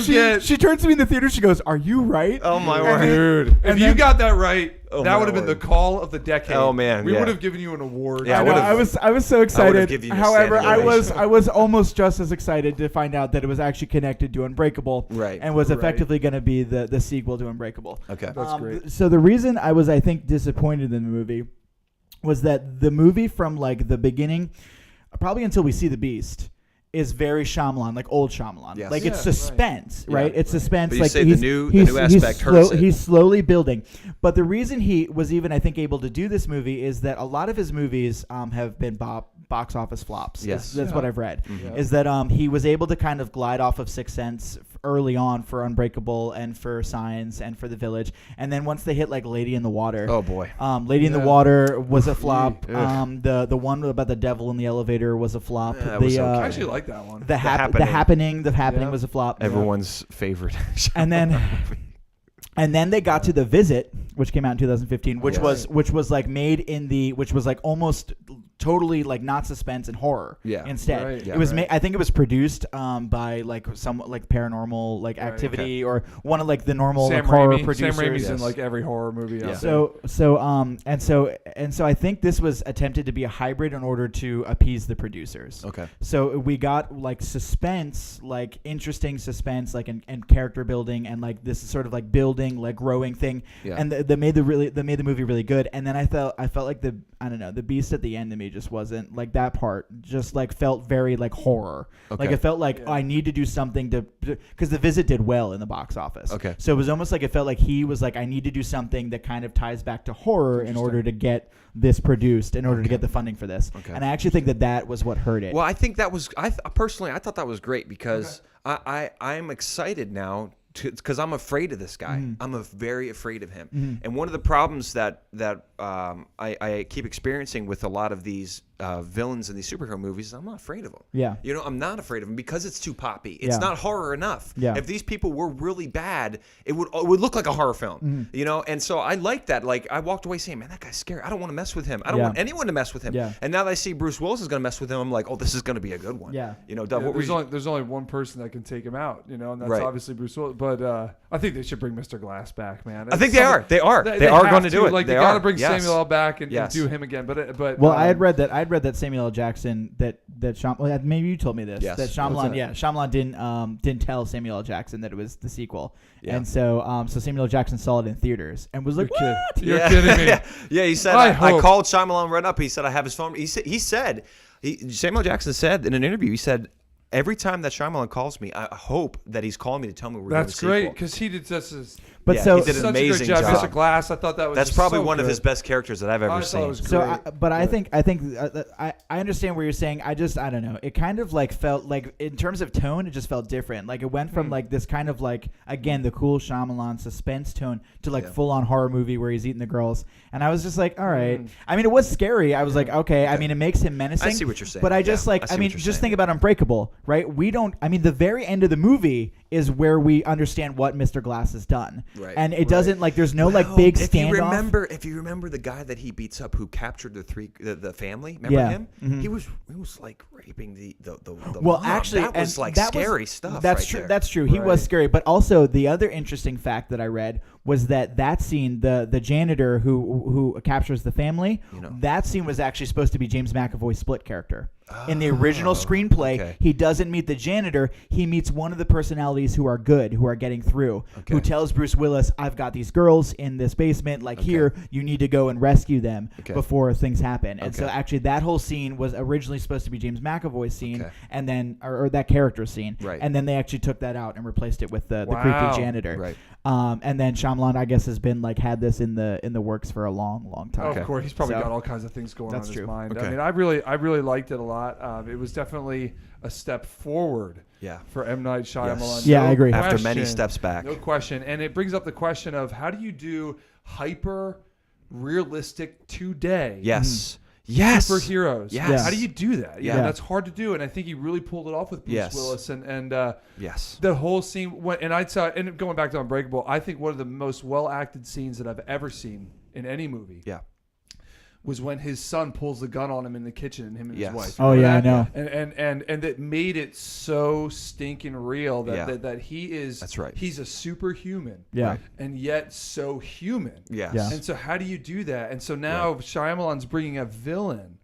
And how do you do another guy like that? Right. You know, and that's really hard to do. And I'm watching this and I'm like, this is probably very, very difficult to make a hyper realistic superhuman Yeah. people. Yes. And so and I get it. You know, you're right. Eating the kids. Yeah. You know, like It could just- that have been it a honestly- little bit less? Probably. You know, but It just didn't in fit the end- tone for me. Like I Right, love right. suspense movies. Like some of my Right. favorite movies are like the ones that are like truly suspense. Right. Yeah. And this one just like it shifts. And Right. and I see. I understand. Like I don't necessarily it didn't make it awful for me or anything. Yeah. Right. But I thought like it lowered the level for me because Okay. I like the suspense kind of like culminates into one thing and that's it. Yeah. That's Whereas great, it yeah. goes totally into like horror movie Yeah. and Well, and see, yeah. And one thing about that too, like I was kind of afraid because you're right, it can go that way with him. Yeah. He can, but I'm sitting there going, you know, and he was, and the McAvoy was describing the beast, had this hair and all that stuff, right? Yeah. And I'm like, is he gonna like grow that? And I'm glad he didn't go that far. That's a little too far. Yeah. Right. Yeah. It's in his mind. That's what it is. Right. But all you see is really more veins. Right. He's super like Yeah. he's just super strong. And I'm like, Yes. that's very much more real to me Right, than the right. beast that I'm thinking of that has Right, hair and he grows right, claws. right. And Yeah. like, and I'm glad they kept him very Right. humanoid. Yeah. And, You know, and the thing that pops in your head, what would this look like if it actually happened? Right. That's what it would look like. Yeah, It's what that's what I felt. Yeah, right. and that's what it would look exactly And like. I'm really if this glad. happened. And I'm really glad that. I'm glad I saw the beast. I'm glad they brought him out. Yeah. And sometimes movies don't deliver on that. Yes. And you'd be like, well, we're almost there. Oh, not quite. The Yeah. villain was stopped before he could pull the trigger. Yeah. Right. Yeah. Right. And right. I hate that. Yeah. Right? Oh. And I want to see the beast. I want to see what happens. Yeah. And you can still, he's still vulnerable. He got shot with a shotgun. Yeah. The girl shot him, and he's, he's still, but he's definitely more powerful than Bruce Willis, as Right. it seems. Yeah. So I was really happy with it. And seeing my funny story about Unbreakable, I'm seeing it with Jeff. Right? Yeah. Jeff has never seen Unbreakable. Yes. Yeah. Oh, wait, so you were watching it with him Split. later. You're I'm watching watching Split. Split. Oh, with Jeff. okay, Yeah, gotcha. okay. Okay. And he's never seen Unbreakable. Oh Yeah. no, that was a So theme he's just that sitting there too. with Where blank he's sitting there, face. and I'm going, and I'm sitting there in the theater. I'm like, and all of a sudden you see the bodily reaction of me, and I'm going, oh crap, and then I'm realizing, I'm like, oh crap, they're in Philly, and all this like, Yeah. and this is how they're tying all this together. Yeah. And Jeff's like, what's going on? Yeah. I'm like, you haven't seen Unbreakable? No. Oh no! Like I was like, Jeff, I can't Yeah. even talk to you about this. I need to- So then the next day, Jeff goes and sees Unbreakable. That was so now he that was doesn't- pretty much exactly You- what happened you know, with Athena. I- Athena hadn't seen it. We went and watched it. What'd you think? What'd you yeah. think? Huh? What'd she think? Of I think Unbreakable? she liked it. Yeah. Oh, I hope so. see, one thing that I thought was interesting. Okay, first off, look at the names. Yeah. Split Uh-huh. and Unbreakable. Yeah. Mhm. Genius. I know. Genius. I know. Genius. Okay, so and secondly, he hates people who are not marked by life. Yeah. He hates the pure and the innocent. He Yeah. hates people who are perfect. He hates Right. people who have never have come into hardship. Mm-hmm. Right. Look at Bruce Willis. He can't be blemished. Yeah. He can't be hurt. Right. I mean, he can be hurt, but he's got nothing on his body that's gonna show an imperfection. Yeah. He's perfect. So Yeah. that So I, see what I'm wondering is obviously they're gonna meet up with each other, these two. Yes. I'm curious how Mr. Glass fits in all this. Yes. Yeah. What's he? Mr. gonna Glass be? is going to 'Cause he's- figure out his weakness. He's going to be like Maybe he's- be like Hannibal Lecter. Maybe to, he's still Clarice. obsessed. Maybe in jail, he's the whole time he's obsessed with Bruce Willis and trying to think. I don't know, and like just continuing to connive and scheme. This is what I think is going to happen. I think he's going to be the Hannibal Lecter to Clarice, because Bruce Willis is going to go to him and say because Mr. Glass is the authority on this stuff. Like, Right. how do you defeat the villain? He Yeah. knows. Bruce Willis might have to Bruce ask Willis him. is going to be like, how do I beat this guy? Because I don't know, and I Maybe. think that's what's going to happen. I think Mr. Glass is more of an anti-hero than he is a villain. So I'm interested in seeing what angle Shyamalan's going to take between this trilogy here. Of the Beast, Mr. Glass, and I don't know what they call Bruce Willis's character. Yeah. Actually, I don't to know. be honest, what's the superhero name? I don't know. forget his name, And secondly, Bruce Willis is like, is he like 65 years old? I mean, he's not really that, he's old. not that old, but I think he's just in his 50s. I don't know. I could be Well, wrong. let me Well, ask smart Siri. though. How can I help you? Oh no. How old is Bruce Willis? Put it up to the mic. Bruce Willis is 62. Oh snap. 62 years old. All right, 62. He's 62, Right. and that's going to show. I don't know if they're going to try and clean him up, but that's going to show. So I'm Yeah. kind of wondering what they're going to do with that. Is he getting old? Is he getting weak? All that kind of Yeah. stuff. So I want to know how they're going to pull that off. Oh. I want to know how Mr. Glass is going to fit into this, because Mr. Glass is such an awesome You character. have to- yeah. And I'm gonna be real is he upset. going to be He's an not in anti-hero it. or is he going to be a He villain? has to be in it. If he's not, he will be. But if he wasn't, Right. Yeah, I know. I would still see it. But I'd be like, oh my goodness, how? Yeah. Yeah. I mean, wish, I'll go see that movie no matter what, just as long as I hear that we get more personalities. Honestly. Right. Okay, so Split. Oh, one more thought on that. Yeah, go ahead. I was happy we didn't see all the personalities. Okay. Yeah. I felt like when I was watching it, I'm like, I'm okay with not like clogging my brain. Yeah. I had enough to think about. Yeah. I had Right. enough to think about that I was like, I'm okay with not seeing every single guy. I'm Yes. entertained enough. Also, I do want to point out for Shyamalan's sake that I thought was actually the best part of writing, that he has the child personality be Yes. the one who is able to like take over Whenever. whenever. Yeah. I thought that was so cool because like as adults we always like are you're a child, like Yeah. you can't Yeah. contribute, Right. and it's that makes the kid like take the light from the Yes. guy who What's the holds kid's it. name? Hedwig. It was Right. Hedwig, yeah. Well, me and Jeff kept talking to each other about his personalities, and we kept calling the same guy different names. And you're kind of like, that's Hedwig now. yeah. Yes. Okay, that's Dennis. Yeah. Yes. You know, right. I was like, who? And Jeff's like, who we talking? I think that's Dennis. Yeah. Yeah. You know, but I don't know. It truly You know, was good. to use the term a tour de force for James McAvoy, I know. who had been relatively under the radar up until Yeah. this point. Very impressed. You're going to get a triple recommendation from the Agents of the Silver Yeah, Screen definitely. for Split. Definitely worth seeing. If you have not seen it, Yep. please go see Unbreakable first, which is objectively still a great movie. Yeah. And after you're done seeing that, go see Split, and we're excited about what Shyamalan's going to do next. Happy, again, to be a Fairweather Shyamalan fan. He had lost me for a long time. Fair weather. Well, Oh, I mean, man. I don't know that we can call it fair weather. There was a stream of movies that were just not Let's good. They were not just- forget. I mean, let's not eventually- forget Don't Last mention Stand. it. Don't mention Hey, it. man, you have to. What is it? We have close to. my Well, ears. for the listeners, we're probably going to put a new segment in here: previews that were better than the movie. Oh, yeah. Okay, What- so like for which trailers, one? trailers that were better Yeah. than the movie. Yeah. You know, I can't say it now. What is it? Go ahead. Just Last Airbender. Oh, my word. Okay, remember how terrible that was? It was so terrible. But you know what? Actually- It was one of the funnest movies we've ever seen because of how much we made fun of it coming Yeah. out. It was a lot of fun. Actually, Yeah. this might be a good mini transition though. Before we get to our last segment, in terms of trailers that are better than the movie, that seems to be a habit of DC right now. Anyway. Anyway, Yeah. moving Oh, on. do not start that. Moving on. It's time to move on to a segment that we call lists.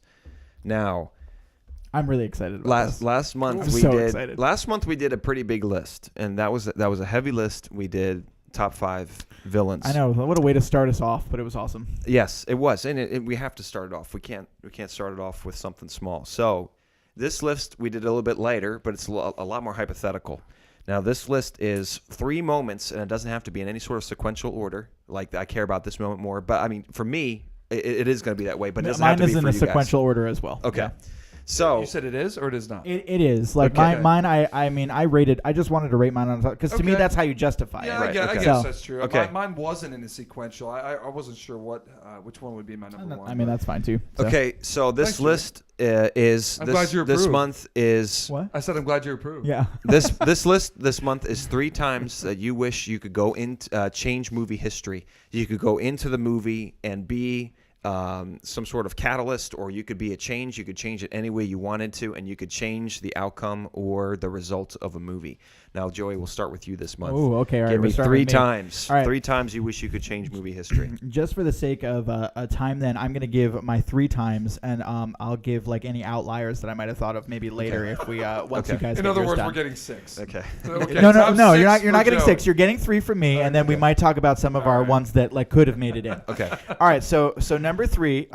So starting at number 3, we're gonna go Last of the Mohicans. Okay. The scene towards the end where Uncas and Alice Yes, die. yes. I just like when I forget. I don't really know how to pronounce that character's name. Is it like is it Chingachgook. Chingachgook? Yeah. Yeah. That scene for me is just brutal. Like I watched that movie. My dad loves that movie, Yes. and I watched that movie at like 12 years old. And he rounds that And I corner. He's just- like, no. Yeah, I know. I just those I don't know, those like that whole those characters are so cool, and then Yes. just like this Yeah. like awful like Yes. just awful character is just killing them, like, and then like it's just so slow, like Yeah. when he like slits their throats and stuff Yeah, like that. I was yeah. just like just like oh, it's a killer, man. Yeah. It's a great movie. It's a wonderful movie. Daniel Day-Lewis is amazing as Yes. normal, but I just like honestly all the main characters are amazing. Yes, Like they just are. like the Duncan. both female characters, yeah, and Duncan. it's. Good choice. But it's so hard to watch, and honestly, I'm surprised that one's not even farther up on my list. Okay. But the other 2 are really big for me too. So Can all I right, make one quick observation about Yeah. that one? The worst part of that Yeah. wasn't even when he really killed Uncas. yeah, Is when he wounded him, and then Uncas gets back up, and he Yeah. does a backhand swipe with his tomahawk, and Magua catches it. Yeah. yeah, The very next part, it's when he just kind of jabs him in the kidney with his knife. yeah. That was the most. One It- of yeah, the it's just- most it's such a grueling- painful looking, disturbing moments where Yeah. he just goes chip, and he just goes boom, like just Yeah. like that, right in just a quick little.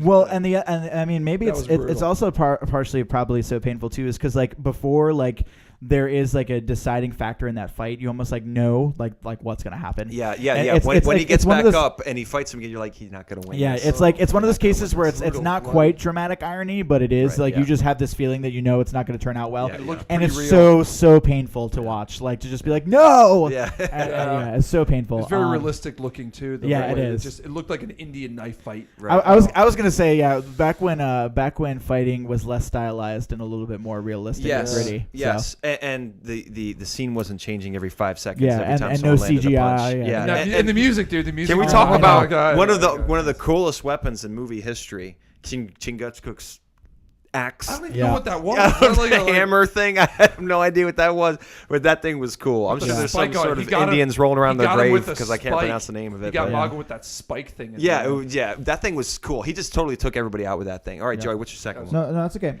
So that's my that's number 3. So number 2, this one. Okay, so from a personal standpoint, Yes. my number 1 is my number 1, and Yes. I'll explain that when I get to it. But for Right. number 2, this could be my number 1. Okay. They're very, very close. Okay. My number 2 is John Coffey from The Green Mile. Green Mile. Yeah, The that Green is a Mile, sad just moment. like just watching, like they discover his innocence, and Yes. there's nothing that they can do, and just like this whole idea of like death of innocence, right? Yes, Like, right. like just like the symbolic moment where this character is like innocent and pure, and Yes. and then Yeah. like Good. and I mean, and not to get philosophical for too long in terms of this movie too, but like that almost to me like that story like reflects like the like just like the awfulness of Christ's death too, right? Like Yeah. that that like someone who is innocent, who is pure, who has not done any is not sinful. And now that's not this character. He's not like Right. not sinful, but Right. he just like he doesn't deserve to die. Right, And just yeah. I mean, there's like nothing they can do about it, and people Right. want to see him die. He's been wrongly convicted. Yeah. Yes. And He's- just like that movie, like that scene for me is just Yeah. it's no. You wanted to change. Yep. You wanna That go in like there. that's like Change it. that's like Right. one that's where you just want to go in and be like, what are you doing? Like Yeah. you know he's innocent. Like Yes. just stop. Yes. Right, good. just stop. That's great. And so I don't know. It's that one is a big one for me. Here's a question for you. Which one do you hate more? Do you hate Billy the Kid or was his name Wild Bill? Who? What are you talking about? Yeah, you're talking about the character. Do you hate Wild Bill or you hate Percy? Oh, more? Billy. Do Yeah. you hate was- Percy? Oh, or do you hate Percy, Wild- Percy. Okay. Percy for sure. Yeah, Percy for sure. Yep. I thought that's where I thought you were going with that. I was like, yep, definitely Percy. I did. Okay, I what's- didn't know the sponge was supposed to be wet. Oh yeah. I know. Man, where you want to smack him? I know. What in the blue ever? Yeah. I'm sorry. Go ahead. Okay. All right, go ahead. Yep. So that's my number 2. All right, and then my number 1 from one of my probably a movie. One of my favorite movies, also from like my favorite actor. My favorite actor is Robin Williams. Just want to Okay. clarify that. Robin Okay. Williams is my favorite actor. Neil Perry from Dead Poets Society. Oh, okay. I don't know if you guys have seen that or not. Yes. But Dead Poets Society. Yeah, a while ago. Yeah, when Yeah. when Neil Perry commits suicide. Yeah. And when you just like, that one was a big one for me. I mean, watching. I'm an English teacher, so watching, you know, like just like there's so much about that movie that sort of embodies, I think, like where students are and where teachers are and like their interaction. And Right. and Robin Williams is such a cool teacher. Uh-huh. It's like who we all English teachers aspire to be, right? Standing on our desks, standing on our desks, reading poetry. Reading poetry to a Right. class that's actually interested in Right, poetry. exactly. Yes, exactly. Is actually interested, right? Engaging students in that way. But just like also, I think that story sort of so embodies like a lot of people consider, like, you know, you think about nurses and doctors and like what they have to deal with on a regular basis, like seeing people die and like what they take home, and then but like people don't realize that teachers do a lot of the same thing, right? Yeah. Like when you have a student who you love and then you find out like the next year like that student dies in a car crash or something, like Yeah. you take that Yeah. home with you, Yeah, right? That's it's like a true. really rough thing. And so I think this movie kind of deals with that in such a concrete way. Right. But it's just like you know, it's just awful. Like Right. just like when he commits suicide and he has everything going on at home and stuff like that. Right. And that would be in my number 1. Number and one. that hits Cool. for me on the personal level. Yeah. So Okay. from an objective justification, I'd probably go with John Coffey as number 1. Okay. But Okay. from a and I might even put Uncas and Alice at number 2 then. Okay. But from a personal standpoint for me, Okay. like watching that movie just hits home, and just Yeah. I mean, see what you did there. yeah. And Okay. so from a personal standpoint, that's my number 1. Cool. I'd probably put it maybe a little bit lower on the list from like a objective standpoint. Okay. I blame Uncas and Alice on that stupid warlord chief for his horrible justice methods. Oh yeah. Anyway. Yeah. Yeah. Okay, Dev, what was yours? What was your okay, list? so I had 3, and this was a little tougher for me. I really had to think about this. Yeah, me like, too. Which ones, and I did. There wasn't a lot that was coming up in my brain as far as what I really wanted to change. So these aren't in any particular order, but if I had to put them in order, I guess I'd put them in this one. So as my number 3 is actually one very, very recent, and that is The Force Awakens. Okay. And it was the scene where, because I was really, and the part of it was because they built it up so well. They built it up with, here's another trailer that's better than the movie, for real. Yeah. But they built it up so epically to us. Yeah. Just leading up to it, I was really excited to see this movie and go through it. And it was up until this point was delivering. We had Kylo Ren stopping the bolt, in midair. And I'm like, oh boy, this is actually going to be good. Yes. Okay. Right. And so at a certain point, though, it all changed. Yeah. And the point that it changed for me, Oh, I know yeah. it was for you, Joey. I know where you're going. Yeah, Yeah. I know where it was for you. It was when Ray was talking to the stormtrooper and using It's the when Force. Kylo Ren takes his helmet off. That's when it all goes downhill for me. okay, Yeah. right. Yeah, right. Right. Revealing Adam Driver. But, Yeah. Right. What's he doing So- here? That was that was honestly my reaction in the theaters. Oh my gosh, that's funny. But This isn't a there's romantic point comedy. Where when they're going through, and now she's inside the Millennium Falcon, and this is the point where I knew that it was going to go south, and I knew it wasn't going to change, and I was very disappointed. Yeah. So this is a time where you want to fix the writing. Yes. Yeah. Okay. Yes, change movie history Yeah. was when she all of a sudden knows how to fly it better Right. and knows more about the ship Right. than Han Solo. And Right. I went, dang it. I sat there in the theater and I went, here we go. Okay. And it all went downhill from Yeah. there. Yeah. They went off. And the reason that was so upsetting was because I was really enjoying it up until that point. Mhm. Yes. And I thought Kylo Ren was great, and I went, here we go, and this is going to ruin, and it did. It just spiraled downhill from there, and it just got worse and worse. So that's one where I would like to actually change movie history. Okay. Yeah. And so the second one, I would have to go with the movie Shane. Okay. And it was a scene where, and this is why I saw this when I was a kid. So, and this is probably one that not many people have seen before. Maybe some have. let me say something real quick about this. Okay, in Logan, you guys haven't seen it, but there's a huge, massive tribute to Shane in that movie, and I think it's a massive tribute to Shane, and I think it's very fitting that you're going to talk do you about know Shane this? now because I saw Logan. Oh, you did? I didn't Yes. know you saw it. Yeah, I saw it. Yeah. So We'll get to that next month. Yeah, we'll get to that next month. We'll have do to. I need to see it before we talk about Yes. what you think of it?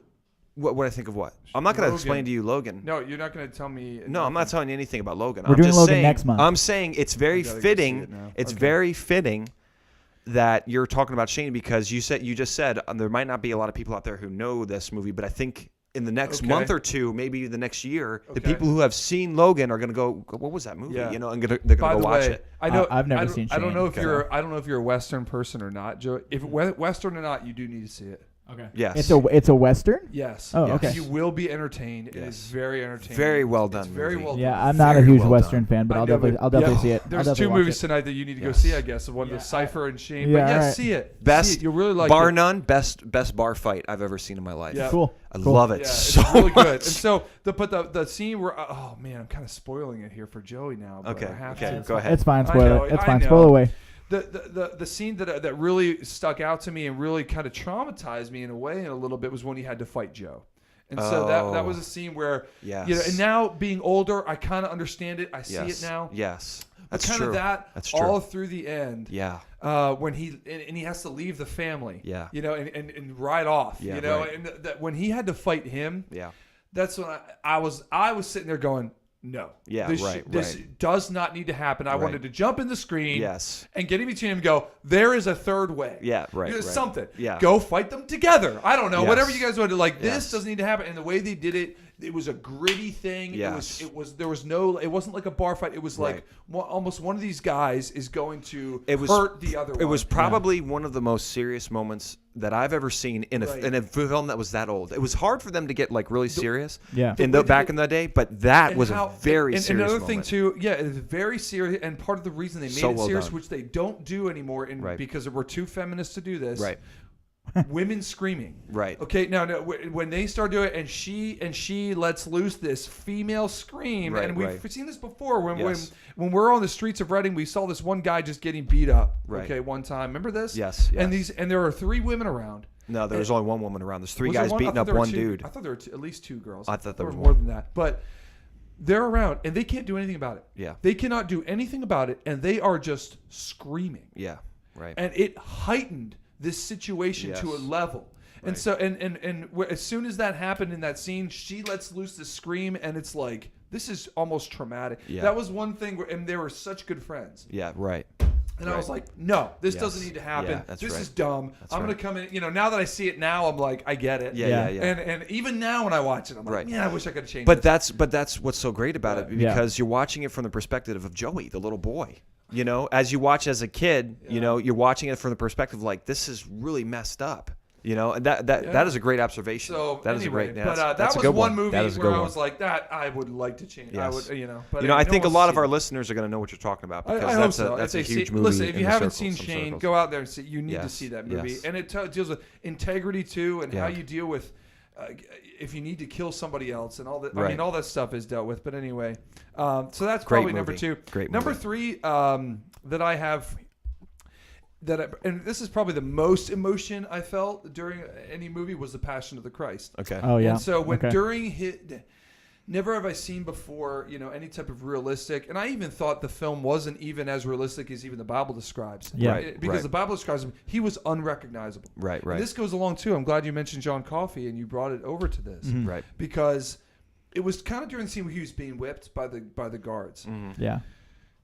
There was a moment where I'm going, okay, this is the greatest injustice in world history. Right. Yeah. This is the most innocent man in the history of the world. Right. He lived a perfect life, and he's dying this way Mhm. Right. through torture and pain. Right. And and I realized, but there was a moment kind of when he was being whipped by the guards, where I just wanted to bust through the screen and beat the snot out of everybody there, including the Sanhedrin, Yeah. Yeah. Oh yeah. and save him. Yeah. That just Yeah. kind of and if it were up to me, that was one where I was like, I want to jump in there and change the course Yes. of history at Yes. this Yeah. point. Mm-hmm.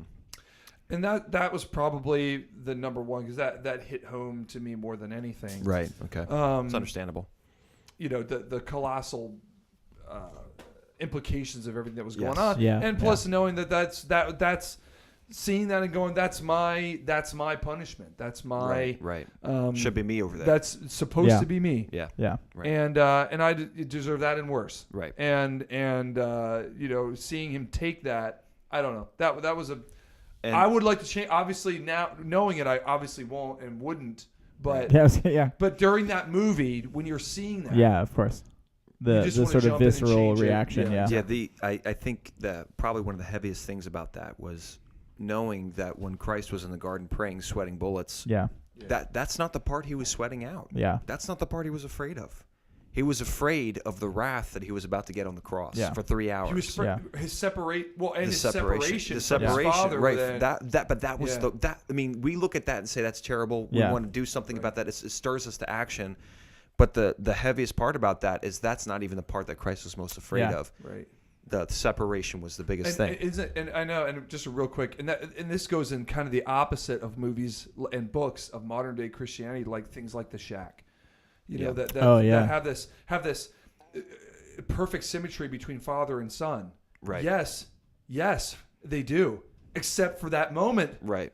When God the Father punished his son and punished him and Right. gave him our death. Yeah. Right. That was not a point where there, and right. there was a separation there. Yeah. You know, Yes. they don't. Anyway. That's Let's a not different get. Let's not even. discussion. I know it is start on.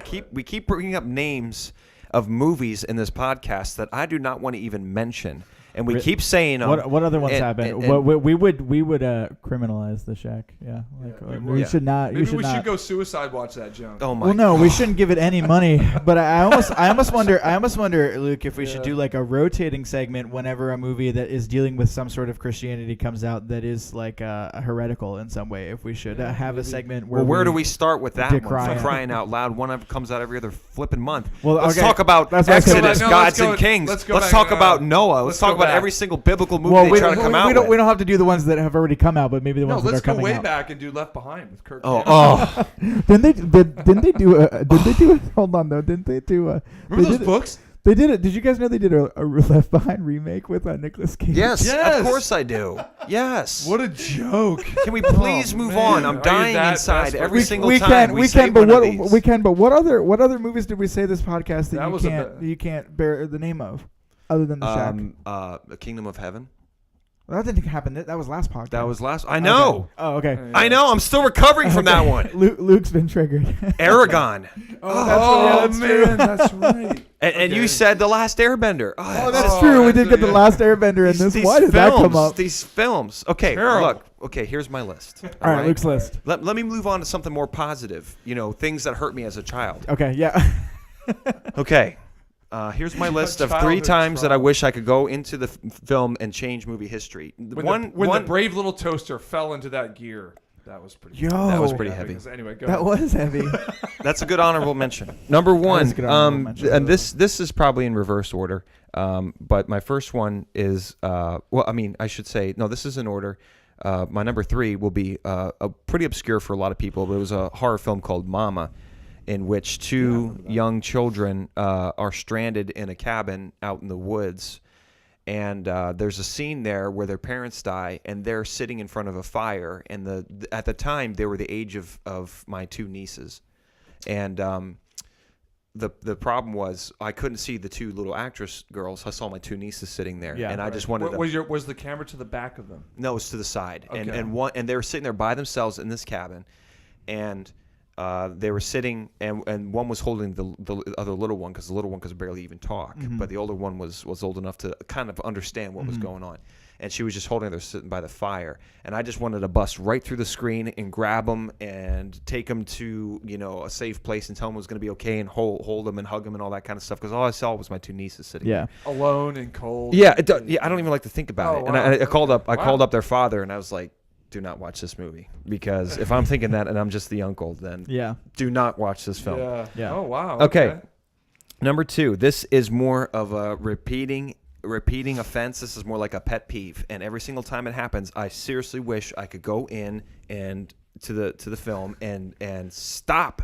Or more like this is more like cause. I don't want it to stop. I want it to start. So this is like a cinematic flaw. It's not like a cinematic flaw. It's just a pet peeve. Okay. People don't eat their freaking food. Eat your freaking food. What are you It drives me nuts what are you when you talking- don't eat. Okay, look, example. Okay, Pinocchio. Okay, when Geppetto goes out to look for Pinocchio, Yeah. he turns around to Figaro and Cleo and says, "Don't eat a bite." All right, and Figaro and Cleo are sitting in front of these massive meals. Figaro the cat has got this fish with butter that's actually melting on the fish. Yeah, I remember that, And right. Cleo has got this huge piece of chocolate cake, and they don't eat it. It drives me nuts. I wish they would eat it. Eat the food. And I'll give you another example. Terminal Man, Tom Hanks, right? Uh-huh. Catherine Zeta-Jones, Yeah. right? He gets stuck in the Yeah, terminal, yeah, right? yeah. He's got no money. He's got no food. He can't eat, right? Right. So he can't leave. So what's he going to do? He figures out that he can get the shopping carts together and get all the quarters that come out of the shopping carts. So he gets like $20, right? So he goes up to the Burger King. He hasn't eaten anything, and they're laying this on you like he hasn't eaten in 2 days, right? And so I'm feeling the hunger. I'm like, oh boy, here it's come, man. And he goes to Burger King. He has this huge burger. It looks so good. It looks so amazingly good. And so he gets in front of it. He's about to eat this thing, and he puts his mouth up to it like a couple inches away. He's about to take a bite, and he stops. And then he puts it down because he saw something on TV. I'm like, Right. if that was me, I don't care if I saw my family being attacked by a grizzly bear. I'd stuff that thing in my mouth as I ran over to help them. Okay? I would eat that thing. Eat the freaking food. So I it's hate not- it when they don't eat the food. That's funny you mentioned that because some things that annoy me sometimes is when people are peeing and then something happens and they're not finished Oh. That happens in movies? all the time. Oh, okay. Oh. They get Yeah. interrupted? Yes. Oh, Do they an don't finish. example. Oh. They don't finish peeing. I might have to. They're like in the middle of it, right? Whoo, and then they get distracted. They look over here. I'm like, you done? I feel like as Make a sure you finish. I feel like as a companion to this podcast, I might go and now find like clips of people eating food. Don't. And make a montage. We're Don't. gonna find a montage of people Yeah, eating they never food in finish. cinema. They never finish, and they don't show them like zipping up their pants and everything like that. They just kind of show them walking away without doing that. And I'm like, didn't you like zip up? Or Dove wants, You want closure. Dove wants the I want some closure. You want with closure in me. more than one way. Dove wants the gritty realism of Yeah. Anyway, That's that's my number 2. And number 1 funny. would be, this is a universal proclamation I'm about to make, that many lives, any child that was born after 1970, okay?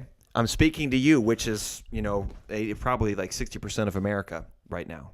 Any child that was born after 1970, I'm speaking to you, my friend, whether you were speaking as a former child, to you former children and current children. I wish, and I'm willing to sacrifice the outcome of this movie. I'm willing to shorten it to 10 minutes. Just a 10-minute story about a nice little long neck who lives with his mom, and they're on their way to the Great Valley. I wish that I could stop his mother from dying, because at the end of the movie, you know what? They get together and they're the Great Valley, green food, and blah, blah, blah, tree stars, right? So we get together and everything's all well and good. And I'm sitting at the end of this movie going, you know what? I'd rather have my mom than have this Great Valley and then have all these new friends. Hey, you know what? They're well and good, but I'd rather have my mom. So I'd rather go into that movie, stop the T-Rex from eating the mom, and then the movie ends as they make their way to the Great Valley, which they will inevitably find. That was a pretty heavy scene. That was. He's saying, Mama. I know, yeah. She's dying. As a child. Okay, first off, let's establish Don Bluth is messed up. There is not a film that I've seen by Don Bluth, with the exception of Titan AE, probably, that doesn't have some sort of weird messed up moment in it. Okay, Don Bluth is a freak. Okay, he makes these freakish cartoons. director of the He's a producer. Yeah, he's a they're like producer. child Because that was producer. that's Steven Spielberg. They're like Okay. they're cartoons for kids with adult moments. Yes, many adult moments. Secret of Nim. Oh yeah. Let's talk. An American Tale. He did that one. Come on. I see these like, oh yeah, that's right. Yeah, it's because he's messed up. He's a freak. He's a freak. I am completely surprised he was not involved in Brave Little Toaster, because that's one of the freakish cartoons, most freakish cartoons I've ever seen in my life. But I wish I could go in and stop that injustice from That was happening. worse than Bambi's mom dying. It was. Bambi's mom, at least you didn't get to see her die. She was just dead. Yeah, Bambi's mom was pretty epic. At least he had his You're right. father. But they showed the whole fight, between Sharptooth and Littlefoot's mom. Well, But you're right. That was a pretty traumatic in event. terms of messed up like cartoons too, I also feel like the Land Before Time thing kind of also transfers to. Do you guys remember Disney's Dinosaurs? Yes. It was like Yes. early 2000s. I remember that being messed up I still too. like that one. I still like that one. I mean, I didn't necessarily think it was bad, but I remember that one being like really like, this Heavy. is how the dinosaurs lived, and so like, but now they're like characters that have voices too, Yeah, and so we're gonna make this really. It's like Dinosaurs, rated R. Yeah, I know. Seriously Oh, though, that it reminds was me of almost another- like National Geographic had like some sort of say in there too. That's so true, man. Dinosaur. That was their 3D one, right? Yes, It was their, yes. or not 3D, but computer animated. Yeah. Yes. That was Yeah. actually pretty good. It I was liked decent, yeah. But, Yeah, no, it was. It uh, I just remember that being like really heavy too. Oh, another cartoon. Oh, this is great. What? What do you call it? I had not an epiphany, apostrophe. You had an apostrophe. Thank you, Hook. About childish cartoons Little that kind Nemo. of turn scary. Little Nemo. Not Little Nemo necessarily. That was kind of scary throughout in a lot of ways. What was Little Nemo. No. Finding Nemo? No, Little No. Nemo. Oh, I don't Do know not what watch that it. Right, Okay. dude. If you want to sleep at night, do not watch it. What were we going to say, Dove? That gave me nightmares. Finding Nightmare Nemo Land. or Little Nemo? What's that? Little Nemo. Okay. Yeah, I don't Nightmare know Land. what that Anyway, is. Nightmare Land. But anyway, that's not it. We're back. The Dino movie. Oh, yeah. With Professor Screw Eyes. Yes, yeah. Yeah, when he walks into the tent and he sees the dinosaurs are back to being dinosaurs. They're back to being real dinos, Yeah. and there were some really scary, weird things. Yeah, in Professor that Screw cartoon. Eyes, who gets Yeah. eaten by crows. Ooh. at the end. And how does he he has a bunch of kids and he steals their he steals something from them, their thoughts or something. Brain A bunch of drain. kids. It was his brain Whoa. drain. Brain drain. I have Brain no idea Yeah. what you guys are talking about. What's it Oh, called? It's called We're Back. We're John Back. Goodman Oh. plays It's a a cartoon? dinosaur. It's a I think cart- that's another Don Bluth film. No, it is. Let me He's check. gonna I'm going to check right check now. right now. Oh my goodness. Yeah, but yeah, you should. So that's 4 movies that Beanie needs to see. What was it? We're Back. No. I'm not gonna watch We're Back. Come on, Beanie. Come on, dude. I will watch the other two. What was the fourth? What were the other? What was There the were fourth? there were 3. Oh. What were we saying? I was saying there were 3 movies that Shane. Oh, right, yeah. A Cipher. Yeah. We're back. Those are the two I that know we you're not said. gonna watch, but you need to, so that goes on the list. We're back, and Okay, Don Bluth was not involved in that one. Okay, what was the third? What was the fourth one? Don Bluth is like a cinematic serial killer is what Luke is saying. I don't know what he is, but he just seems to make film after film. But this was back in like maybe the late '80s to mid '90s. Yeah.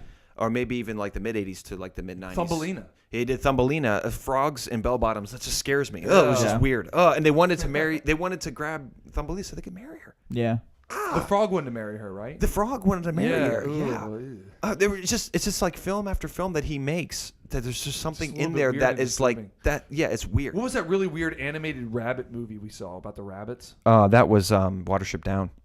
Okay, Oh, that that's was really traumatic. Too. Yeah, that one is traumatic, but that's literature. So Right. like it's not just a movie, like Yeah. it's a book first, So and you kind of expect it, but it still is animated. When you see animated, like Yeah, I know. It's Well, I don't know. Like to me, I know you guys were talking about another movie with Nemo, but even like Finding Nemo is pretty, like that beginning scene is pretty brutal. Like they have they're expecting all those children. Yes. right. And then like they all get killed but one. Like Yeah. that's like I actually remember when Finding Nemo came out, I was reading like a magazine for school and it had a review of Finding Nemo in there, and it was someone like, I can't believe this is a kids movie, and they didn't like warn us about Well, this. they should need to watch a couple Don Bluth films because they'll find out real quick The what a old kids school movie Yeah, is to that's him. probably true. Yeah.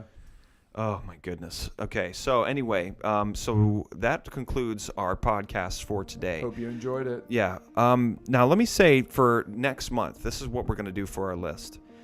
Next month, our list is going to be give me 3 movies. Yep. Okay, it's going to be a 3 and 3. Give me 3 Okay. movies that you could clap their hands and you can clap your hands right now and they don't exist anymore.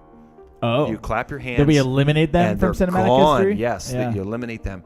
And give me 3 actors or actresses that you can clap your hands and something happened in their life where they did not become an actor anymore. Okay. Yeah. So we're not eliminating them, but we are changing the Right. course of their. Right. I'm not saying we need to kill them. Oh, I'm wow. saying that you can clap their hands, and instead of going for that film interview, they went instead to be a janitor at a school. I don't know. So And then became a math genius. Yes. Yes. Okay. Okay. So this has been a Streetwise Theology podcast, Agents of the Silver Screen. Thanks a lot for listening. We will see you guys next month. Be strong and courageous. Peace. See ya.